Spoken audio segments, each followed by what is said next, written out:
तो hi friends, welcome है आप सभी का। नमस्कार, जोहार, सत श्री अकाल, आदाब, हजरात हजरात हजरात अब शुरू करते हैं टॉपिक। ठीक है, तो टॉपिक हमारा ये है ऐसी हिंदी। आज हम लोग करने वाले हैं सभी प्रीवियस ईयर क्वेश्चन पेपर के केवल 1 मार्क्स वाले क्वेश्चन। ठीक है, हालांकि सभी दिखाऊंगा, लेकिन विशेष रूप से 1 मार्क्स वालों को मैं टारगेट करूंगा। ठीक है, जो 1 मार्क्स वाले, क्योंकि आपके एग्ज़ाम में 1 मार्क्स वाले आएंगे। ठीक है, चलिए देखते हैं।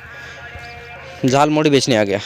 तो हमारा पहला क्वेश्चन है, बृहत निबंध भास्कर, ये एक बुक है। इस बुक को किसने लिखा है? ठीक है, बुक का नाम क्या है? बृहत निबंध भास्कर। इस बुक के रचनाकार कौन हैं? तो देखिए, इस बुक के रचनाकार हैं डॉक्टर वचनदेव कुमार। ठीक है, option A doctor Vachandev Kumar. ठीक है, अगर आपके सामने कॉपी पेन हो तो नोट करते चलिएगा, और कॉपी पेन नहीं है तो कान लगा के सुनिएगा। कान लगा के सुनना मतलब ध्यान लगा के सुनना। ठीक है, नेक्स्ट हमारा क्वेश्चन है, वर्ण के कितने भेद होते हैं? तो देखिए, आपने पढ़ा होगा स्वर वर्ण, व्यंजन वर्ण। ठीक है, 2 ही वर्ण होते हैं, एक स्वर वर्ण और एक व्यंजन वर्ण। तो वर्ण के 2 भेद होते हैं, क ख ग घ से लेकर के गिया तक, ये सभी आता है व्यंजन वर्ण में, और ओ आ से लेकर के अ तक। ठीक है, पूरा। तो ये सभी आपका स्वर वर्ण हो गया, और ये आपका व्यंजन वर्ण हो गया। ठीक है, 2 वर्ण होते हैं। आगे देखते हैं नेक्स्ट क्वेश्चन, और इसमें क्या पूछा गया है? इसमें पूछा गया है कि आँखों में धूल झोंकना। ठीक है, तुम हमारी आँखों में धूल झोंक रहे हो और किसी और से बात करते हो। आए तो आँखों में धूल झोंकने का अर्थ होता है धोखा देना। ठीक है, तो ऑप्शन ए इसका राइट आंसर हो जाएगा, धोखा देना।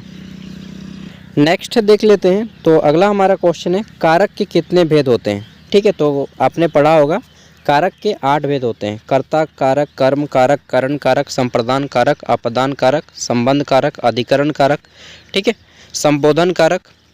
इस तरह से कारक के 8 भेद होते हैं।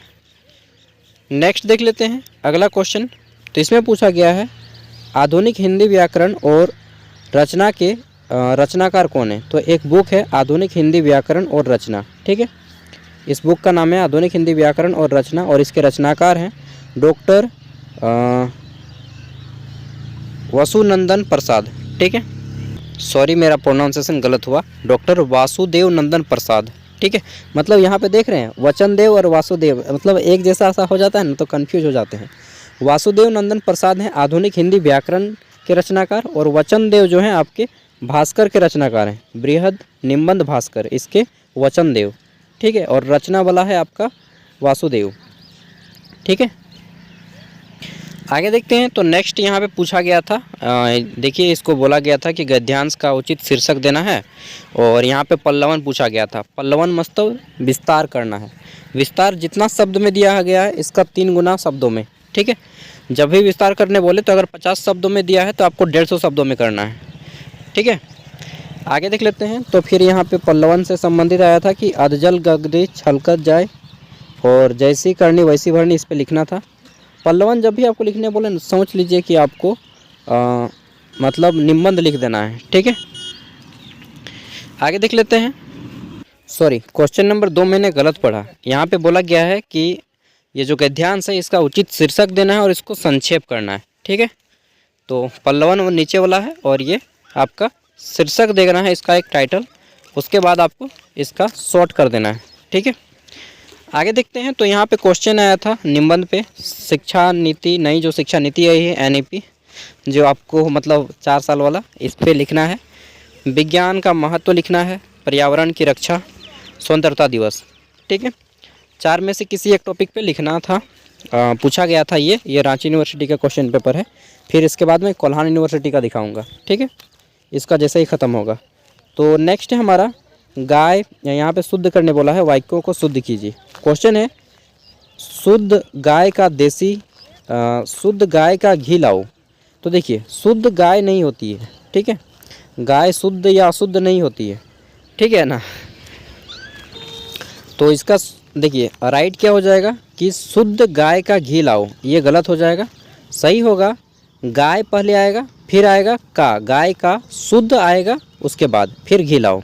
ठीक है, तो ये हो गया गाय का शुद्ध घी लाओ, ये हो जाएगा। ख नंबर है हमारा, एक फूलों की माला लाओ। तो एक फूल की माला नहीं होती है। ठीक है, पहले एक है, यानी कि एक वो फूल का माला बनेगा? नहीं बनेगा। तो हम लोग का यहाँ पे ये एक ठो को अरेंज करना पड़ेगा। तो देखिए यहाँ पे एक्चुअल इसका राइट आंसर हो जाएगा कि फूलों की एक माला लाओ। फूल पहले आएगा, फूलों की, उसके बाद आएगा एक, ठीक है। फूलों की एक माला लाओ। अरे भाई थोड़ा धीरे गाड़ी चलाओ यार। आगे देखिए, तो तीसरा क्वेश्चन पूछा गया है कि दौड़ता है धावक। ये तो गलत हो गया। क्या हो जाएगा? धावक दौड़ता है, ठीक है। सही क्या होगा? पहले धावक आएगा फिर दौड़ता है, ठीक है। अगला क्वेश्चन है उपन्यास क्या पढ़ोगे आप? तो इसको सही करना है। उपन्यास क्या पढ़ोगे आप? तो इसका हो जाएगा क्या आप उपन्यास पढ़ोगे, ठीक है। यही हो जाएगा सही। नेक्स्ट है कमरा छात्रों से लबालब भरा है। तो इसको सही करना है। इसको करना है छात्रों से फिर कमरा, ठीक है। छात्रों से कमरा लबालब भरा है, ये हो गया। तो इस तरह से शुद्ध करने का आएगा। चलिए और देखते हैं। तो ये कोल्हान यूनिवर्सिटी में पूछा गया है ऐसी हिंदी का, ठीक है। और यहाँ पे हमारा पहला क्वेश्चन है हिंदी भाषा में उपसर्ग के कितने प्रकार हैं, ठीक है। तो उपसर्ग के कितने प्रकार हैं? उपसर्ग के 3 को प्रकार होता है और प्रत्यय का 2 को। याद कर लीजिएगा, उपसर्ग 3 प्रकार के होते हैं, ठीक है। संस्कृत होता है, तद्भव होता है और विदेशज होता है। और प्रत्यय 2 होता है, कृत और याद नहीं आ रहा यार क्या जो था, कृत प्रत्यय और एक क्या प्रत्यय होता है। चलिए नेक्स्ट है हमारा शब्दों के अंत में जुड़ने वाले शब्दांश को क्या कहते हैं? तो जो शब्दों के अंत में जुड़ता है उसको प्रत्यय बोलते हैं, ठीक है। अगला क्वेश्चन आया था भाषा की सबसे छोटी इकाई क्या है? तो भाषा की जो सबसे छोटी इकाई है वह क्या है? भाषा की सबसे छोटी इकाई को हम लोग बोलते हैं वर्ण, ठीक है। वर्ण से बड़ा होता है शब्द और शब्द से बड़ा होता है वाक्य। आगे देखते हैं। अगला क्वेश्चन है आँखों का तारा। आँखों का तारा का मुहावरा का अर्थ क्या है? तो आँखों का तारा मतलब अत्यंत प्यारा, ठीक है। एक गाना है ना, आँखों का तारा है तू। चलिए नेक्स्ट है हमारा प्रत्यय के कितने भेद होते हैं? तो प्रत्यय के 2 भेद होते हैं, ठीक है। 2, 3 नहीं 2। उपसर्ग के 3 होते हैं, प्रत्यय के 2 भेद होते हैं। अगला है अभी उपसर्ग से 2 शब्द बनाइए। तो अभी जो उपसर्ग है इससे आपको 2 शब्द बनाना है। एक बना दीजिए अभी में अगर हम जोड़ देंगे लासा, ठीक है, तो हमारा हो जाएगा अभिलाषा। और अभिषेक बना दीजिए। अगला है हमारा जहाँ न पहुँचे रवि वहाँ पहुँचे कवि। लोकोक्ति है, ठीक है। इसका आशय स्पष्ट करना है। तो देखिए रवि मतलब क्या होता है? सूरज, यानी कि सूर्य की रोशनी जहाँ नहीं पहुँचती है वहाँ एक कवि की नज़र पहुँचती है, ठीक है। इसका अर्थ है कि कवि और लेखक की दूरदृष्टता बहुत दूर तक होती है, ठीक है।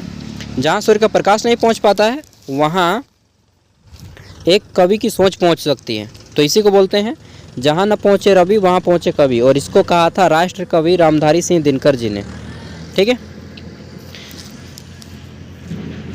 आगे देखते हैं। तो अगला है हमारा राजा दशरथ का 4 बेटा था, वाक्य को शुद्ध करना है। तो इसका क्या हो जाएगा? राजा दशरथ के, ठीक है, 4 बेटे थे। तो ये सुधार लीजिएगा, राजा दशरथ के 4 बेटे थे। अगला है कारक के कितने भेद होते हैं? तो कारक के कितने भेद होते हैं? 8 को भेद होता है। 2 बार ये पूछा गया। रांची यूनिवर्सिटी में भी पूछा था, कोल्हान में भी पूछा था। कोल्हान यूनिवर्सिटी चाईबासा में, ठीक है, 2009 में बना था। नेक्स्ट है हमारा यहाँ पे अमन के हाथ से पतंग छूट गई, वाक्य में कौन सा कारक है? तो देखिए हाथ से छूट गया यानी कि अलग होने का बोध हो रहा है। और अलग होने का बोध कब होता है? संप्रदान से, ठीक है। तो नहीं, कर्ता ने कर्म को करण से, संप्रदान के लिए अपदान से अपदान हो जाएगा, ठीक है, अपदान कारक।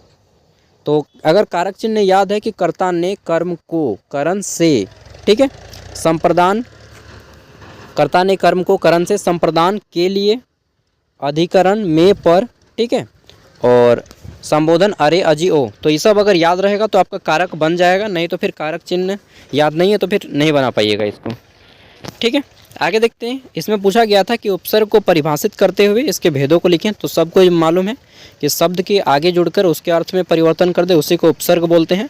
पल्लवन क्या है? तो विस्तार देने वाला को ही पल्लवन कहते हैं, ठीक है। संक्षिप्त जो छोटा सा शब्द होता है उसी को विस्तार पूर्वक लिखना पल्लवन है। औपचारिक और अनौपचारिक पत्र में अंतर मैंने करवा दिया है। लोकोक्ति का उदाहरण सहित परिचय दें। और फिर पूछा गया है कि वाक्य की परिभाषा देते हुए इसके शब्दों को सविस्तार लिखें। तो वाक्य किससे कहते हैं?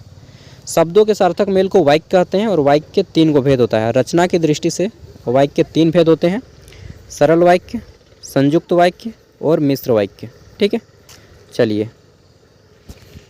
और इसके बाद और भी आया था कारक।